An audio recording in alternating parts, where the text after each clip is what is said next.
Divya Himachal TV में आपका स्वागत है। आप देख रहे हैं आज दोपहर हिमाचल।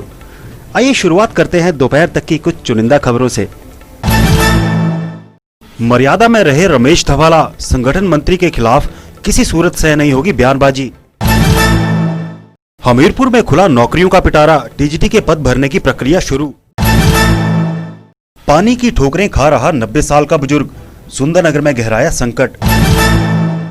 पंचरुखी में दुकानदार नहीं मान रहे सरकार के आदेश, रात को ठेकों पर भी उमड़ रही भीड़।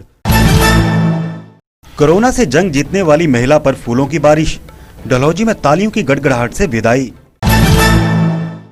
अब समाचार विस्तार से। भाजपा संगठन मंत्री पवन राणा और ज्वालामुखी के विधायक रमेश धवाला के बीच की जंग को लेकर हिमाचल विधायक दल के सचिव और भारतीय जनता पार्टी के प्रदेश महामंत्री राकेश जोमवाल का कहना है कि शिमला में विधायक दल की बैठक को लेकर किसी भी तरह की कोई चर्चा नहीं हुई है। ये विधायक रमेश धवाला की व्यक्तिगत समस्या हो सकती है, लेकिन गली चौराहे और मीडिया में जाकर इस तरह से बयानबाजी करना शोभा नहीं देता है।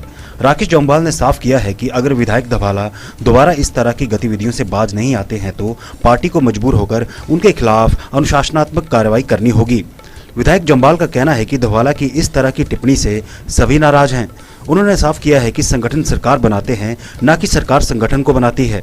उनका कहना है कि रमेश धवाला को मर्यादा में रहकर बयानबाजी करनी चाहिए। पार्टी के संगठन मंत्री पवन राणा के खिलाफ इस तरह से बयानबाजी किसी भी सूरत सहन नहीं होगी। अपने आवास पर बुला लिया। मैं विधायक दल के सचिव होने के नाते और पार्टी के महामंत्री होने के नाते एक जिम्मेवारी के साथ इस बात को कह रहा हूँ कि विधायक दल की बैठक में किसी प्रकार से ऐसी कहीं पर चर्चा संगठन को लेकर, संगठन मंत्री जी को लेकर नहीं हुई है। संगठन मंत्री हिमाचल प्रदेश में भारतीय जनता पार्टी के लिए, हम सब के लिए, सभी विधायकों के लिए, पार्टी के सभी कार्यकर्ताओं के लिए आदरणीय है। उनका बहुत बड़ा योगदान पार्टी संगठन को मजबूत करने के लिए है।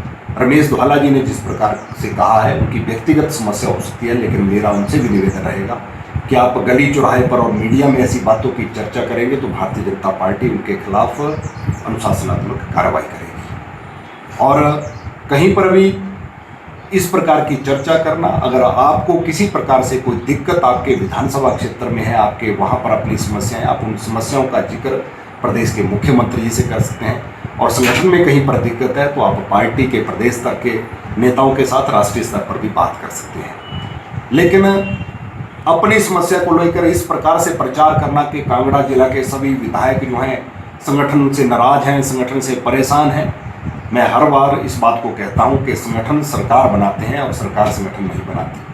आज प्रदेश में भारतीय जनता पार्टी की सरकार बनी है तो ये कार्यकर्ताओं के कारण, संगठन के कारण और जनता के आशीर्वाद से बनी है। इसलिए मेरा रमेश धवाला जी से निवेदन रहेगा कि वे मर्यादाओं में रहकर अपनी बात को करें, संगठन के अंदर ठीक प्लेटफॉर्म पर अपनी बात करें, क्योंकि संगठन मंत्री जी के खिलाफ किसी प्रकार की अभद्र टिप्पणी, किसी प्रकार की इस प्रकार की बयानबाजी जो है वो पार्टी में सहन नहीं की जाएगी, ऐसा मेरा मानना है। हमीरपुर जिला में टीजीटी की बैच वाइज भर्ती के लिए प्रक्रिया शुरू हो गई है। शिक्षा विभाग 554 पदों पर भर्ती कर रहा है। इसके लिए शिक्षा विभाग हमीरपुर ने जिला के 5 रोजगार उप कार्यालयों से 15 जून तक अभ्यर्थियों के नाम मांगे हैं। इसके बाद अभ्यर्थियों को उप निदेशक कार्यालय हमीरपुर से कॉल लेटर जारी किए जाएंगे।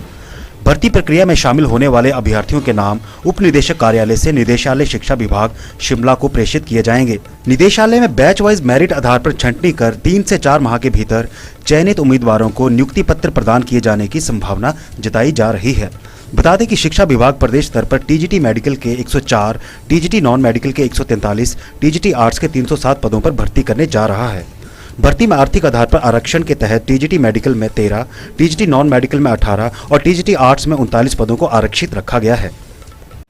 हाँ, वो 3 जून को डायरेक्टोरेट एलिमेंट्री एजुकेशन से जो लेटर हमें प्राप्त हुआ है उसके अनुसार टीजीटी जो बैच वाइज भर्ती है उसकी प्रक्रिया को शुरू करने के आदेश जारी किए गए हैं।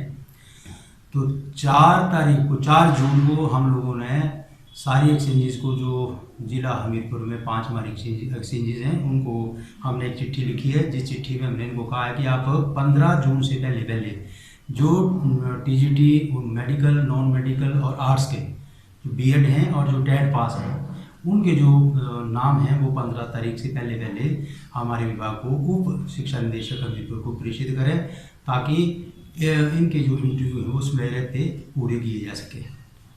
मेडिकल के लिए 104 पद हैं, नॉन मेडिकल के लिए 143 हैं और आर्ट्स में 307 है, टोटल 554 हैं और ये पूरा प्रदेश के स्तर के ऊपर हैं। ये सारी एक्सचेंजेस से नाम आ जाएंगे। उसके बाद इस प्रक्रिया को हम लोग शुरू करेंगे। कम से कम 15-20 दिन का वक्त कैंडिडेट को बुलाने के लिए दिया जाएगा, उसको इंटरव्यू लेटर दिए जाएंगे और इंटरव्यू लेटर के बाद हम लोग इनका इंटरव्यू लेकर के ये सारी प्रक्रिया को पूरा करके 1 या 1.5 महीने के अंदर शिमला को डायरेक्टर एलिमेंट्री हायर एजुकेशन को प्रेषित कर देंगे और वहाँ से फिर ये पूरा स्टेट का कंबाइंड होता है और कंबाइंड मेरिट लिस्ट के आधार पर जो है ये रिजल्ट निकाला जाता है। मंडी के सुंदरनगर उपमंडल में पानी अब रंग दिखाने लगा है। ग्राम पंचायत बरोटी के गांव मनौड़ के 90 साल के बुजुर्ग फरियाद लेकर एसडीएम के दर पहुंचे और जल शक्ति विभाग की शिकायत की। उन्होंने मुख्यमंत्री को भी ज्ञापन भेजकर पानी की समस्या से छुटकारा दिलाने की मांग उठाई।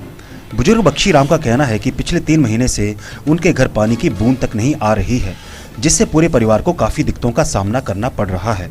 जब समस्या का समाधान करने के लिए जल शक्ति विभाग के फील्ड के कर्मचारियों से बात की जाती है तो वे बुजुर्ग का मान सम्मान करने की बजाय उल्टा उसे चिढ़ाते हैं और घर पर ही रहने की सलाह देते हैं।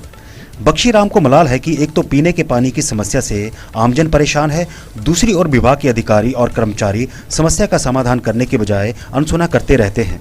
उन्होंने कहा कि सुंदरनगर के विधायक राकेश जम्वाल को भी इस समस्या के बारे में अवगत करवाया गया है, लेकिन अभी भी किल्लत ज्यों की त्यों बनी हुई है। वहीं जल शक्ति विभाग के सहायक अभियंता रजत गर्ग का कहना है कि जल्द ही क्षेत्र में पानी की समस्या को लेकर फील्ड के कर्मचारियों से फीडबैक ली जाएगी। हाँ जी, मैं आज गवर्नमेंट की बस में बनावट से सुंदरनगर के लिए चला और एसडीएम साहब के दफ्तर गया और उनको एक पत्र दिया मैं, क्योंकि मेरा 2 महीने से पानी बिल्कुल ही बंद करते रहा और अभी जो मेरा परिवार क्या मैं और माल सब पानी के बगैर तट पर है, पूरा हमारा और कोई पानी वाला नहीं आता, जहाँ आता कोई नहीं सुनता और डर जाता हूँ। आज इस समय भी नोट किया मैंने, भाई मुझे पानी दो, और वो बोलते हो हंसते और कोई भी जो डराते हैं, भाई तू बुढ़ा हो गया और घर रह भाई, तो मैं पानी नहीं ला सकता या मेरी उम्र 90 साल ही और मैं ये प्रार्थना करा भाई मैं जीना था और मैं कैसे जीऊँगा अब। कोरोना वायरस से बचने के लिए सरकार के दिए दिशा निर्देशों की कांगड़ा जिले के पंचरुखी में सरेआम धज्जियां उड़ाई जा रही हैं। जिला प्रशासन के तय नियम के अनुसार बाजार सुबह 7 बजे खुले और रात 8 बजे तक सभी दुकानें बंद हो जाएंगी, पर यहां पर ऐसा बिल्कुल भी नहीं है। पंचरुखी और आसपास के इलाकों में रात 8 बजे के बाद भी दुकानें खुली रखी जा रही हैं। यही नहीं, ठेके भी 8 के बाद सरेआम खुले रह रहे हैं और इन पर शराबियों की भीड़ 2 गज की दूरी के नियम की कोई परवाह नहीं कर रही है। उधर बसें कम होने के चलते पंचरुखी बाजार में ग्राहक कम ही पहुंच रहे हैं। दूर दराज के गांव के लोगों ने कस्बे से पूरी तरह से किनारा कर लिया है। शनिवार को छुट्टी के चलते बाजार सुनसान नजर आया।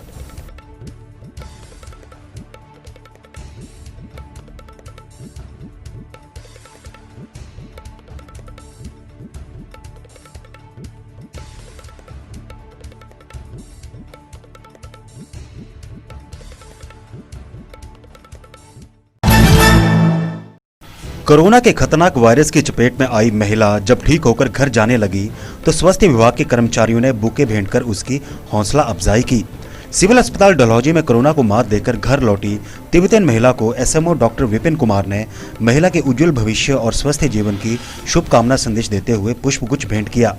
वहीं अस्पताल के डॉक्टरों और स्टाफ ने महिला पर फूलों की बारिश के बीच तालियां बजाकर उसे अस्पताल से विदाई दी। वहीं स्वस्थ हुई तिब्बती महिला ने इलाज करने वाले चिकित्सकों, स्वास्थ्य कर्मियों व समस्त स्टाफ का आभार जताया। इस मौके पर एसएमओ डॉक्टर विपिन ठाकुर ने महिला की कोरोना से लड़ने के जज्बे की तारीफ की। उन्होंने साथ ही महिला को घर में रहकर आगामी कुछ दिनों के लिए स्वास्थ्य विभाग की ओर से जारी हिदायतों का पालन करने को भी कहा। बताते चले कि गत दिनों दिल्ली से लौटी 63 साल की तिब्बती मूल की महिला कोरोना पॉजिटिव पाई गई थी। महिला को सिविल अस्पताल डलहौजी पहुंचाया गया था और उसके बाद से ही यहां पर उसका इलाज चल रहा था।